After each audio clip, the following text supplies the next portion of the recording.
오늘은 인간의 판단과 그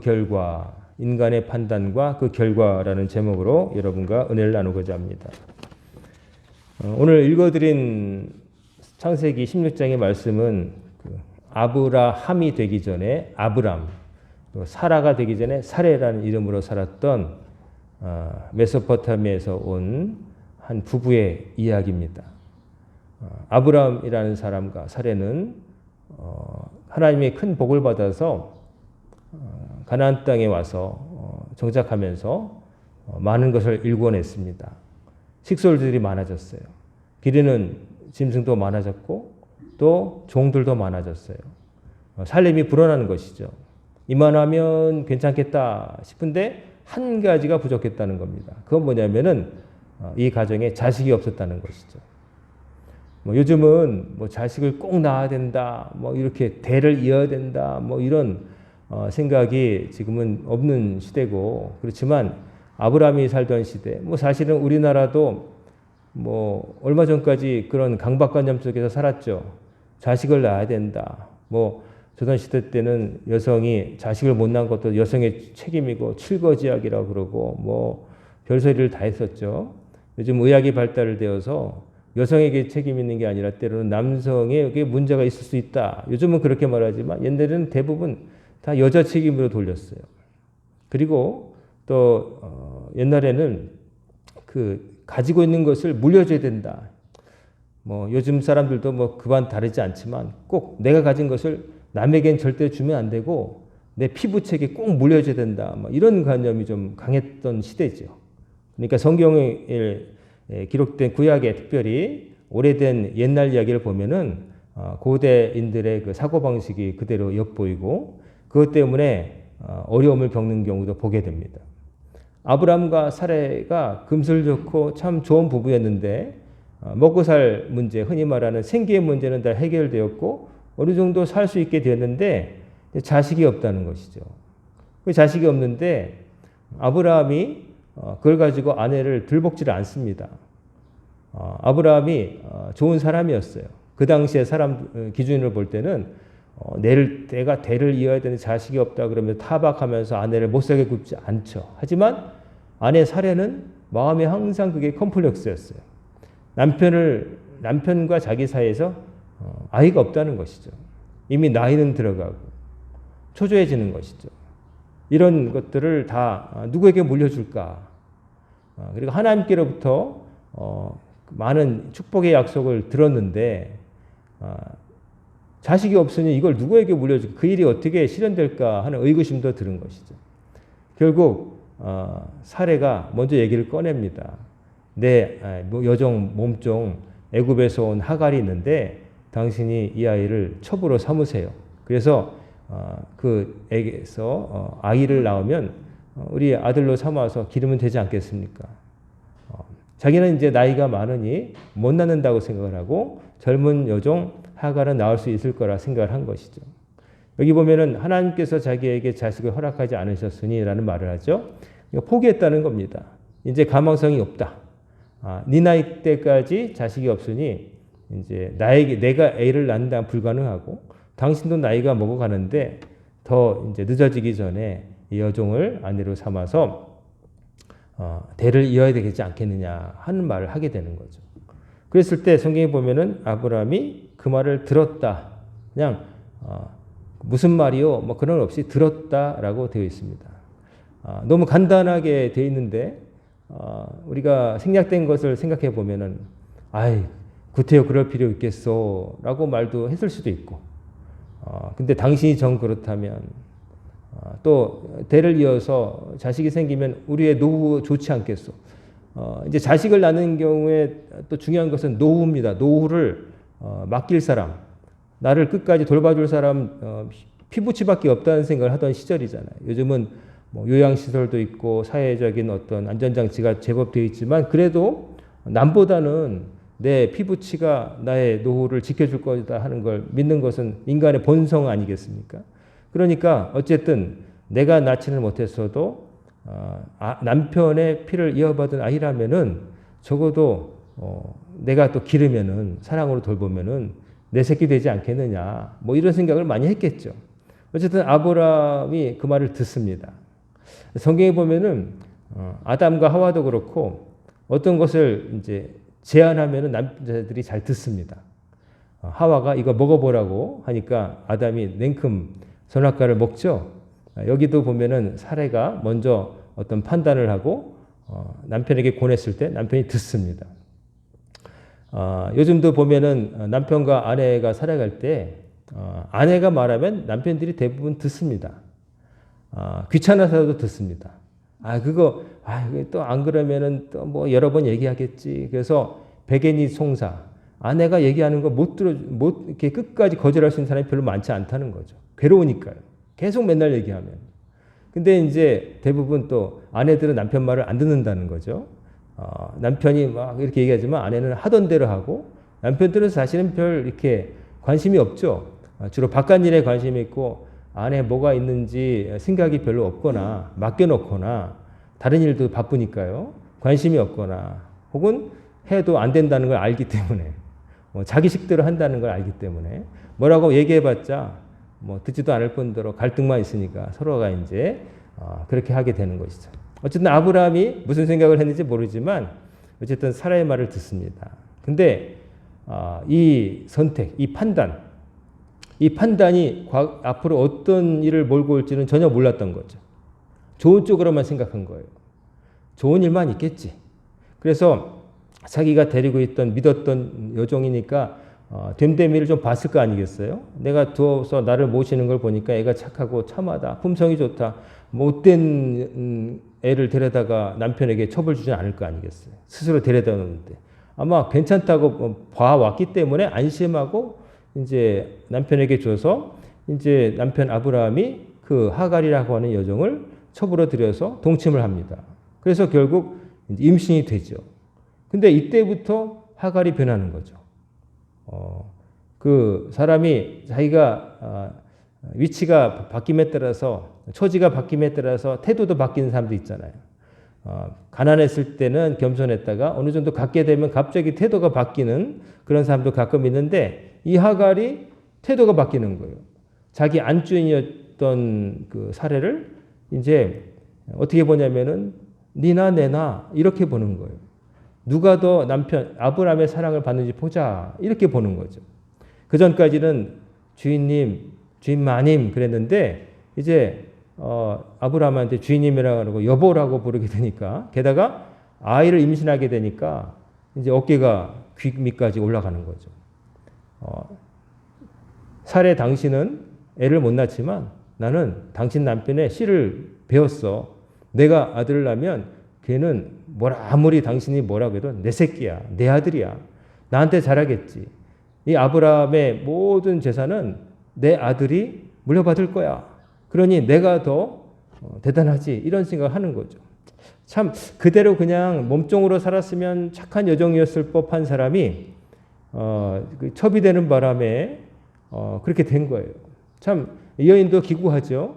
나이도 훨씬 젊었을 텐데 그냥 안주인 거기에서 여종으로 살다 보니까 첩이 되라니까 뭐 자기도 젊은 남자 만나서 가정 이루고 그런 뭐 있겠지만 그냥 늙은 아브라함의 첩이 되어서 같이 살고 아이를 가지고 그러니까 이제 기댈 거는 남편을 바라기보다는 남편이 죽고 난 다음에 내가 낳을 아들이 나를 지켜주겠지. 이 모든 건 결국 내 손에 오겠지. 뭐 이런 생각이 되니까 사람이 변하는 거죠. 참 사람이 안타깝습니다. 이것도 사람의 원래 본성이라고도 볼 수 있지만 이렇게 환경이 어떻게 보면 그전보다 좋아졌다고 판단되지만 그러나 그 사람을 더 나쁘게 안 좋게 만드는 결과도 초래하는 거죠. 어쨌든 이제 가정의 평화는 깨졌습니다. 자식은 없었으나 평화로웠던 아브람과 사레 사이에 이제 어떻게 해볼 수 없는 그 갈등의 씨앗이 이제 생겨나고 말았어요. 이제 대를 이을 자식이 곧 태어날 거라고 하는 점에 있어서는 뭐 자기들이 생각했던 대로 됐겠지만 그러나 이제 가정의 평화는 깨진 거예요. 아브라함이 아마 제일 죽을 맛 아니었을까 싶어요. 그렇죠? 중간에 껴서 누구 편을 들겠어요? 조강지처 사례. 근데 또 자기가 첩으로 맞아들였지만 자기 아기를 가진 젊은 첩. 이 사이에서 항상 아브라함의 눈은 이쪽과 저쪽을 살피는 사시가 거의 되지 않았을까. 그렇잖아요. 이게 누구 더 잘해주고 누구 못해주고 뭐 하나를 뭐 맛있는 게 생겨도 이거 누구 줘야 되나 아니면 똑같이 해야 되나 아니면 본처 2배 주고 첩에게 반 줘야 되나 그러면 또 밤에 또 첩이 자기라고 잘 때 왜 사례한테는 2개 주고 나 하나 줘. 뭐 온갖 그전에는 없었던 복잡한 일들이 이제 생겨나는 거죠. 이런 일이 생길 거라고 생각 못 했던 거죠. 사례도 그랬을 거예요. 하갈이 저렇게 될 줄 난 몰랐다는 거죠. 내 여종으로 있을 때는 참 수더분하고 착한 아이라서 내가 믿고 남편에게 내가 스스로 주었는데 이게 임신하더니 나를 이상하게 보고 나를 뒷방 늙은이 취급하고 이런단 말이죠. 그러니까 결국 가정의 평화가 깨지는 것이죠. 그래서 어떻게 합니까? 사례도 주인인데 가만히 있겠어요? 그러니까 학대했다는 거죠.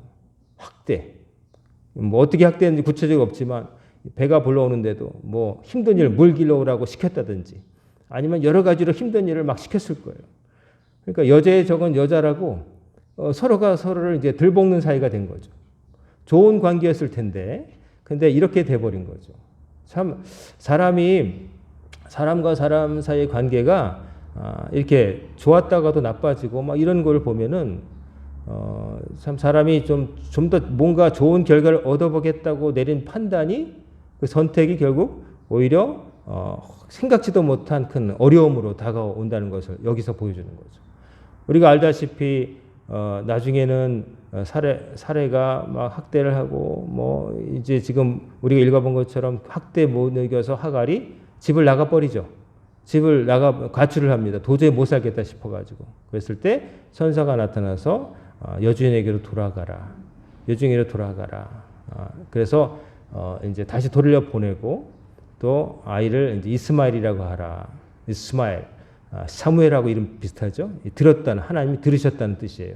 네가 어려워하는 것 하나님 들으셨다. 그러니까 그 아이도 큰 민족의 조상이 되리라. 이런 말로 위로해 주면서 일단 돌아가게 하는 거죠. 그러나 결국 그 집에 있지 못하고 나중에 어떻게 돼요? 이제 아브라함이 먹을 것 몇 개 챙겨주고 그래서 결국 아내의 사례의 뜻대로 내보내죠. 분가시켜버리죠. 분가지만 사실은 죽으라고 내보낸 거예요.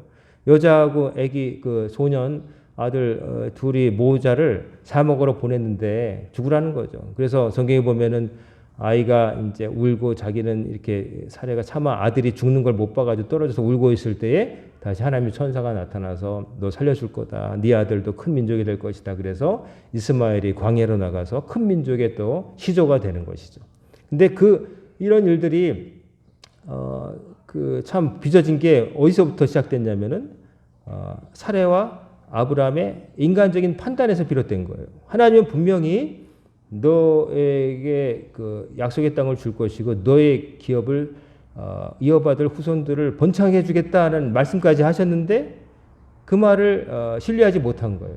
초조해하면서 나이는 먹어가고 있는데 하나님께서는 약속만 주셨지 우리 가정에 자녀가 생길 조짐은 보이지 않고 그러니 어떻게 해요? 내 생각대로 방안을 강구해야 되겠다. 살림은 불어나고 있으니 하나님의 말씀 중에 일부는 이루어진 것인데 근데 그것을 우리가 죽고 나면 이어받을 사람이 없으니 어떡하지? 초조하고 뭐 이러다가 결국 인간적인 판단을 해서 선택을 한 것이 첩을 드리자 해서 드렸는데 남편의 아이도 임신하고 다 되는 것 같았지만 생각지도 못한 갈등, 집안의 갈등, 서로가 서로를 못 살게 굴고 학대하고 인간관계가 꼬여버리고 이런 일들이 생겨난 거죠. 이제 아브라함과 사라의 가정은 웃음이 사라지는 가정이 된 것이죠. 아브라함은 아브라함대로 그냥 양쪽 눈치 보고 막 그러고 어떻게 할지도 모르고 사례는 사례대로 자기는 좋은 뜻으로 남편을 위해서 행한 선택인데 이런 결과가 벌어졌고 여러 가지로 화도 나고 또 인간적인 배신감도 하갈에게 느끼고 하갈대로 또 여주인으로부터 학대받으니 임신을 했고 또 어떻게 보면 하갈도 기구한 여인이죠. 여종으로 그 집에 들어와서 주인 집에 몸종으로 있다가 첩이 되었고 주인의 아이를 임신했고 뭐 이런 과정 속에서 이 여인도 어떻게 보면 피해자죠. 다 여기서는 승자가 없는 겁니다. 이 아브라함의 이 선택을 보면서 작게 보면은 집안의 가정, 결혼 생활에 대한 교훈을 얻죠. 가정에서 한 남편과 한 아내가 가정을 이루며 사는 것이 하나님께서 가정을 주신 원래 목표죠. 아담과 하와들이 아니라 아담과 하와, 한 남자와 한 여자가 만나서 가정을 이루게 하셨는데 거기 여자들, 아내들이 돼버린 거예요. 그렇게 함으로써 가정에 문제가 생기는 거죠. 오늘날 결혼 생활의 어떤 그 순결을 지키지 못해서 가정이 깨어지는 경우가 참 많습니다. 다른 이유 때문에 어떤 경제적인 어려움 때문에 너무 어려서 서로 상처를 주고받다가 신뢰관계가 깨지고 너무 그래서 그런 경우도 있지만 이제 불륜, 이제는 사회법으로는 이제 처벌하지 않지만 그러나 불륜, 결국 결혼 생활의 테두리에서 벗어난 일을 벌임으로써 가정에 한 남자와 한 여자가 있지 않고 다른 사람이 끼어드는 것이죠. 그래서 원래 있었던 가정의 평화가 깨지고 그 다음에 그로 인해서 여러 사람이 동시에 고통을 받게 되는 겁니다. 우리가 잘 아는 사무엘 선지자의 어머니 한나도 왜 그렇게 괴로웠습니까? 남편 엘가나의 사이에서 자식이 없었던 거죠. 이 여인도 또 옛날 여인이라 당시 시대에서 자식을 못 낳아준다는 컴플렉스가 있었는데 이 남편에게 또 첩이 있었죠. 엘가나에게는 본인나라고 하는 또 다른 첩이 있는데 이 여자는 자식을 잘 낳는 겁니다. 그래가지고 명절 때가 되어서 하나님 앞에 나가서 제사 지내고 명절 음식을 나눠 먹을 때에 엘가나가 자식을 못 낳는 한나를 불쌍히 여겨서 이제 따로 더 고기도 많이 챙겨주고 뭐 따로 만났을 때는 여러 아들보다 내가 더 나은 남편 아니냐 위로했지만 그러나 한나가 위로받지 못한 것은 본인나라고 하는 그 다른 남편의 다른 아내가 자식 많이 낳았다는 이로 위세 떨고 또 거기서 태어난 아이들과 막 오순도순하는 모습, 남편이 아무리 뭐 그래도 자기 새끼 애들 있는데 웃고 그거 보면서 자기는 소외되는 거예요. 그래서 명절 때마다 혼자 나와서 울다가 결국 기도해서 사무엘이라고 하는 아들을 얻게 되지만은 그 전까지 얼마나 그 큰 고통을 당했던 거예요. 그게 뭐예요? 바로 집안에 한 여자가 아니라 여러 여인이 들어왔기 때문이에요. 여자 잘못이 아니라 그 제도, 다 인간적인 생각이거든요.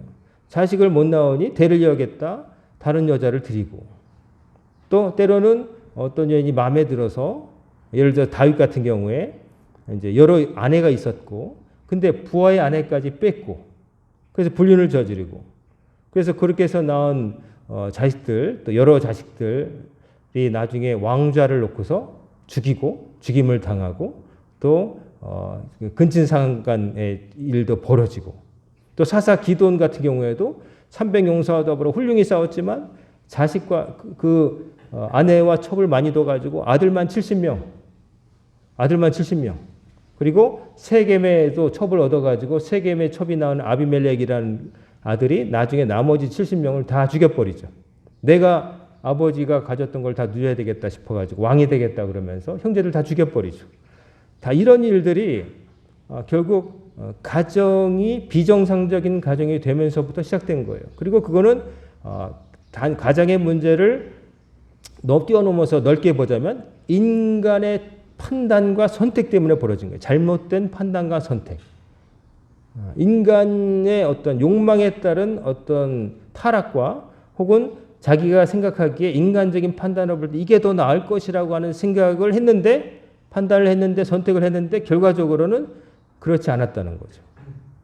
아브라함과 사라 집안에 일어난 일들 이렇게 해서 가정이 어려워지고 또 확대하고 내쫓고 뭐 이렇게 해서 배다른 아들이 생겨나고 그래서 이스라엘 히브리 사람들과 아랍 사람들이 그 후손들이 이스마엘의 후손과 또 아들 이삭의 후손들 다 죄다 아직까지도 아웅다웅하며 싸우잖아요. 전부 다 아브라함이 조상이라고 얘기하면서 우리가 적자다 이렇게 얘기하면서 아직까지도 싸우고 있잖아요. 이렇게 될 줄은 꿈에도 몰랐겠죠. 근데 사라와 아브라함의 그 판단 하나님께서 아들 주신다고 했는데 그걸 못 기다린 거죠.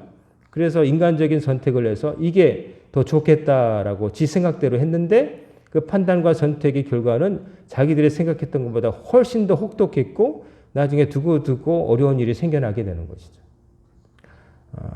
우리가 그 똑똑한 임금 솔로몬 같은 경우에도 처음에는 얼마나 지혜로운 임금이었습니까? 남의 나라 여왕이 지혜를 테스트하러 왔다가 감동받아서 돌아가고 또 훌륭하게 나라를 이끌어 나가 아버지를 이어서 나라를 잘 이끄는 듯 했지만 그러나 나중에 어떻게 됩니까? 이방 나라의 여러 여자들을 아내와 첩으로 들여서 정략 결혼을 해서 동맹을 맺죠. 이제 사랑해서가 아니라 이제 그쪽 나라의 공주를 데려다면 일종의 인질이 되는 거죠.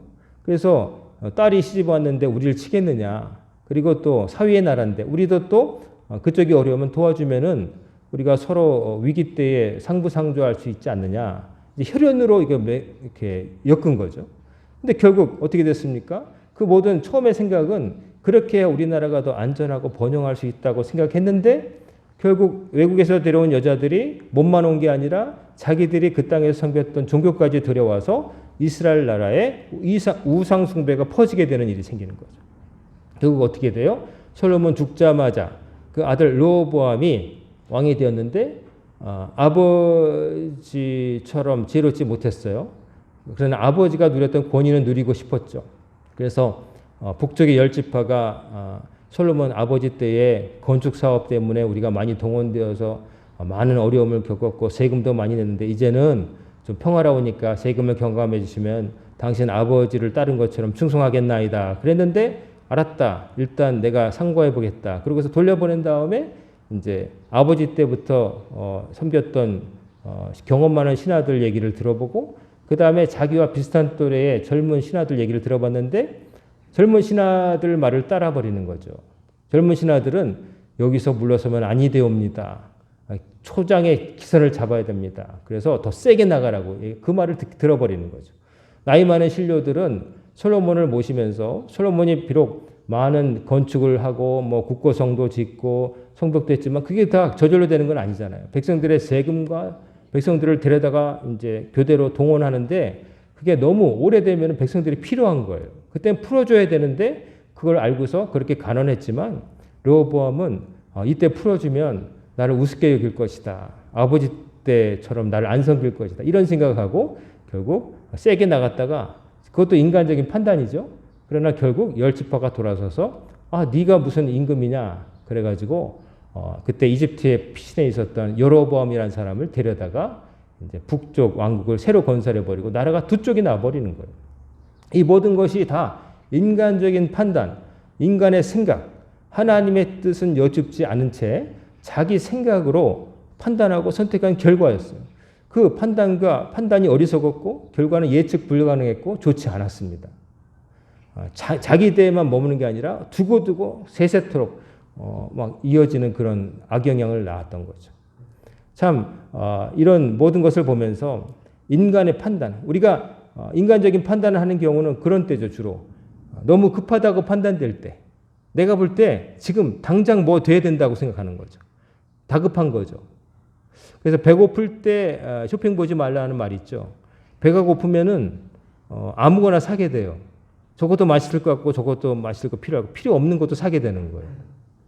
그리고 우리 청년들도 있지만 너무 외로울 때 사람 만나지 말아라. 외로우면 아무하고나 그냥 연애하려고 그래요. 아무하고나 조금만 얘기 들어주면 나를 이해하는 것 같고 막 덥석 선택하는 거예요. 저 사람이 최고야. 그러다가 조금 정신이 들면은 늦었어.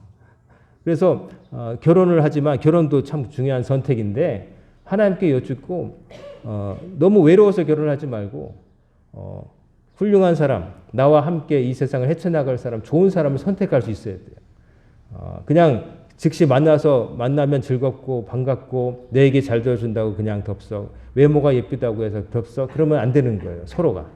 우리 남자도 그렇고 여자도 그렇고. 그렇게 결혼하면 나중에 후회합니다. 적어도 한때 다른 사람을 안 보이는데 저 사람과 결혼하면 평생을 살 수 있겠다는 그런 생각이 나중에 바뀌는 경우도 많지만 그러나 적어도 그때는 신중한 판단하고 하나님께 기도하면서 정말 이 사람입니까? 여러분 하나님께 여쭙고 결혼하는 걸 여러분 잊으면 안 돼요. 우리 청년들. 그냥 덥석 당장 좋다고 그렇게 하면 안 됩니다. 후회합니다. 그냥 외롭다고 아무나 만나면 안 되고 차라리 외로워도 사람 만날 사람이 없으면 안 만나는 게 좋아요. 좀 늦게 결혼하더라도. 그냥 외롭다고 덥석 결혼하면 평생 후회합니다. 그 약속을 지키지도 못할 뿐더러 이제 항상 마음이 떠돌게 되는 거죠. 그래서 인간의 선택, 핀치에 몰렸을 때 그냥 아무거나 그냥 붙들려고 하는, 그러면 안 되는 거예요. 아브라함과 사레, 나이는 들어가고 핀치에 몰렸다고 생각했는데 하나님의 도우심에 대한 믿음이 없었던 거죠. 길게 보지 못했던 거예요.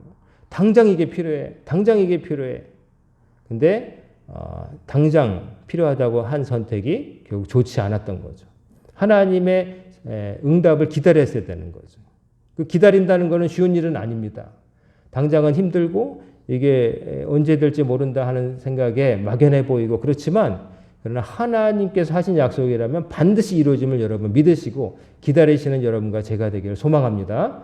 앞당기려고 하고 그러면 안 돼요. 자꾸 앞당기려고 하고 내가 원한다고 앞당겨, 하나님, 이런 유명한 말 있잖아요. 하나님보다 앞서가지 말고 하나님보다 뒤처지지 말아라. 하나님께서 정하신 대로 기다리고 하나님 뜻을 여쭈어야지, 내가 앞당기려고 인위적으로 손대고 혹은 하나님 뜻이 이러한데 나 그게 힘들다고 안 따라가고 불순종하고, 그러면 결국 그런 판단의 결과는 고통으로 다가온다는 거죠. 지금의 고통보다 훨씬 더, 기다리는 것보다 훨씬 더 큰 고통, 감내하기 힘든 고통으로 온다는 것이죠. 인간적인 판단, 그게 빠를 것 같고 지름길 같고 지혜로운 것 같고 당장 이득이 되는 것 같지만, 그러나 길게 보면 그렇지 않습니다. 하나님의 말씀대로 돌아가는 것 같아도 하나님께서 정하신 대로 가야 되는 거예요. 이집트 탈출할 때 가나안 땅까지 가는 직선 코스는 얼마 되지 않았지만 이스라엘 사람들은 그 길로 가지 못했어요. 중간에 불순종하고, 야, 우리가 가나안 땅 정탐해 봤더니 그냥 덩치 큰 놈들이 있고 우리는 잽도 안 돼, 뭐 이런 생각으로 그냥 거기에 휘둘려 가지고 눈의 아들 여호수아와 갈렙 두 사람 얘기를 안 듣고서 그냥 그랬다가 결국 빙빙 돌아가지고 순종했으면 보름이면 갈 길을 40년 걸렸어요. 빙빙 돌다가 자기들의 생각대로 막 말하고 함부로, 하나님 다 들으셨거든요. 내 생각대로 이렇게 해야지. 그 만나를 주실 때도, 야, 마지막 날은 하늘에 만나가 안 내릴 건데 그러나 금요일 날 2배 거두어서 먹게 해줄게. 식구수대로만 걷고 더 많이 걷지도 말고 안식일 날 나가서 그 만나를 주우려고 하지도 말아라. 그랬는데도 성경에 보면은 안 내릴지도 몰라. 하나님 약속을 못 믿고 더 많이 갖고 왔는데 어떻게 됐어요? 다 썩어버렸죠. 벌레가 나고 말았죠. 그리고 안식일 날에도 혹시 내릴지 몰라 나갔는데 허탕치고 말았죠. 그게 뭐냐면은 당장 만나를 먹고 안 먹고 그게 문제가 아니라 하나님께서는 시험하시다 그랬어요. 너희들이 내 말을 정말 듣냐 안 듣느냐 내가 시험하기 위해서 그렇게 한다 하셨거든요. 여러분, 결국 관건은 뭐냐면은 하나님을 절대적으로 신뢰하는 믿음이 있어야 기다릴 수도 있고 또 멈출 수도 있다는 것이죠. 근데 그것이 없게 되면은 안절부절하다가 성급한 선택을 하고 판단을 해서 뭔가 이루는 것 같지만, 그러나 결국 그것은 언발에 오줌 누는 것 같이 결국 오래가지 못하는 것이죠. 당장은 언발에 오줌을 넣으면 좀 몸에서 나온 따뜻한 소변 때문에 발이 따뜻할지 모르지만 곧바로 식어버리죠. 그리고 결국 오줌에 젖은 발은 더 큰 동상에 걸리게 됩니다. 얼어버리게 되는 것이지. 그 오줌이 마르면 수분이 이제 마르면서 열을 더 뺏어가서 동상이 더 빨리 걸리게 되는 것이죠. 바다에 있을 때 목마르다고 바닷물 퍼마시면 어떻게 되겠어요? 탈수증생으로 더 빨리 죽습니다. 그때는 아무리 눈앞에 이게 바닷물이 이게 넘실거려도 먹으면 안 되는 거예요. 근데 나중에 사람들이 너무 그러면 바닷물을 막 퍼먹는 거예요. 그러면 죽게 되는 거예요. 여러분에게 많은 그 상황이 있을 줄 알아요. 그리고 어떻게 보면 기다려야 되는 상황이 있을지 몰라요. 기다리는 순간이 힘들고 때로 초조하고 그럴 수 있지만은 여러분, 하나님이 계심을 믿고 끝까지 견디시기를 주의 이름으로 축원합니다. 견딜 수 있어야 돼요. 제가 좋아하는 운동이 테니스라고 이제 말씀드린 것 같은데, 요즘 지금 프랑스에서는 프랑스 오픈이라고 하는 세계적인 4대 경기 중에 하나가 이루어지는데, 거기 그 경기장 메인 구장에 보면 한쪽에 영어로 어떤 문구가 써 있는데, 그 비행사했던 롤랑 가로스라고 하는 사람이 남긴 명언이에요. 승리는 가장 끈질긴 사람에게 돌아간다. 승리는 가장 끈질긴 사람의 것이다라는 그 사람의 말이 새겨져 있어요. The victory belongs to the patience. 뭐 그렇게 돼 있어요. 발음하기 어려운데 어쨌든 인내하는 자에게 돌아간다. 승리는 끝까지 견디는. 그 경기가 지금 그 프랑스 오픈이라고 하는 테니스 대회는 바닥이 앙투카라고 하는 벽돌가루로 돼 있어요. 붉은색, 아름다운 갈색, 브라운색의 아름다운 그 벽돌 색깔인데 우리 저기 재민이 그 티 색깔이에요. 바로 저 색깔인데 거기는 이제 그 다른 경기는 두 세트만 이기면은 끝나요. 2대1로 이기든 2대0이든. 근데 이 그랜드슬램 대회 같은 경우에는 3세트를 무조건 이겨야 돼요. 그러니까 가장 맥시멈 3대2로 가까스로 이기면 5세트를 뛰어야 된단 말이에요. 그러니까 다른 작은 대회에서는 그냥 일찍 끝나요. 경기가. 근데 이 프랑스 오픈이라는 데는 가장 경기가 오래 걸리기로 유명해요. 일단 세트 수가 길고 그 다음에 그 흙에서 치는데 딴 그 인조 그 잔디라든지 아니면은 그 요즘 새로 나온 걸로 이렇게 그 도료로 바른 하드코트라고 하는 데서 하면은 공이 빨라서 포인트가 빨리 결정돼요. 어느 정도 세게 치면 못 받으니까 그냥 점수가 넘어가는데 이 흙에서 칠 때는 바운드 된 다음에 공이 좀 느려요. 그러니까 에이 내가 이겼다고 한번 뻥 쳤는데 상대편이 달려가서 받을 시간이 있어요. 또 넘어와요. 그러면 징글징글하게 공이 넘어오는 거죠. 그러면 사람들이 다 양말도 엉망이 됩니다. 흙이니까 하얀 양말 신고 들어갔다가 그 벽돌 색깔하고 똑같은 양말이 돼버려요. 그리고 공을 받다가 엎어지면 땀하고 흙하고 등어리가 완전히 유니폼 색깔이 결국 우리 재민이 티 색깔이 되는 거예요. 그래가지고 거기서 이긴 사람들 보면은 진짜 끈질긴 사람만이 우승을 해요. 끈질긴 사람이 우승을 해요. 그냥 잠시 잘하는 사람이 아니라 끝까지. 오늘도 예배 직전까지 세계 랭킹 1위 선수의 경기를 봤는데 젊은 선수한테 밀려가지고 거의 졌어요. 1대 0으로 이기다가 헥헥거리더니 거기 시간으로 새벽 2시, 3시 넘어가니까 2대1로 치더라고요. 그리고 이제 나이가 37이니까 이제 지겠구나. 20대 아이를 어떻게 이겨. 그랬는데 시간이 지나니까 20대 아이가 지치더니 결국은 어떻게 되냐면은 3대2로 이 1등 했던 사람이 결국 이기고 말았어요. 나중에 마지막은 상대편이 한 게임도 못 따고 20대 청년이 30대 후반의 아저씨한테 지고 말았어요. 그래서 결국 이제 1등 한 사람이 이겼는데 정말 끈질기더라고요. 넘기고 결국 테니스라는 경기가 상대편보다 한 번 더 넘기면 이기는 거예요. 그렇죠? 저 사람이 어쩌면 몇 명도 나는 그 사람보다 마지막에 한 번만 더 넘겨서 못 넘어오면 내가 이기는 거거든요. 끝까지 넘기니까 상대편이 나중에 질려가지고 아무렇게나 치는 거예요. 이게 체력이 떨어지고 인내력이 없어지면은 나중에는 이기고 지는 건 상관이 없어져요. 그냥 빨리 끝나고 집에 가서 잤으면 좋겠다 이런 생각하는 거죠. 상대편 선수가 거의 그렇게 됐어요. 그 선수는 또 공교롭게도 몇 년 전에 그 똑같은 1위 선수를 만나가지고 2대0으로 이기다가 3대2로 뒤집힌 적이 있는데 또 악몽이 또 반복됐어요. 2번 따는 데까지는 작은 경기였으면 이겼어요. 실제로 그런 경기 이긴 적도 있고. 근데 3번을 따는데 그 고비를 못 넘기는 거예요. 그게 끈질김, 기다림. 내가 앉을 수 있다.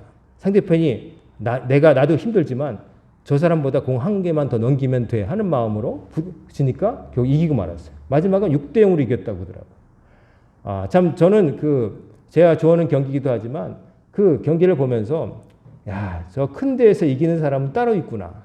잠깐 잘하는 사람들은 너무나 많아요. 한 게임, 두 게임까지는 어떻게 저렇게 잘 치지? 젊으니까 좋구나.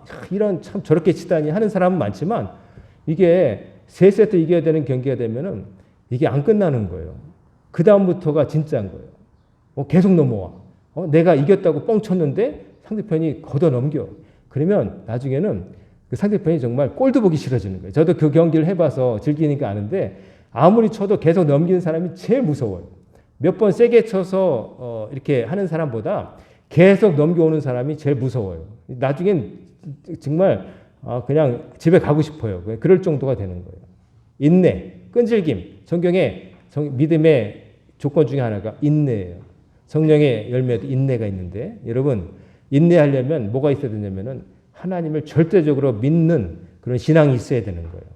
하나님께서 된다고 약속하셨으면 언젠간 될 거야. 나는 그때까지 그 약속을 믿고 이 자리에 있을 거야. 절대 딴 데 가지 않을 거야. 내 생각대로 움직이지 않을 거야. 하는 게 필요한 것이죠.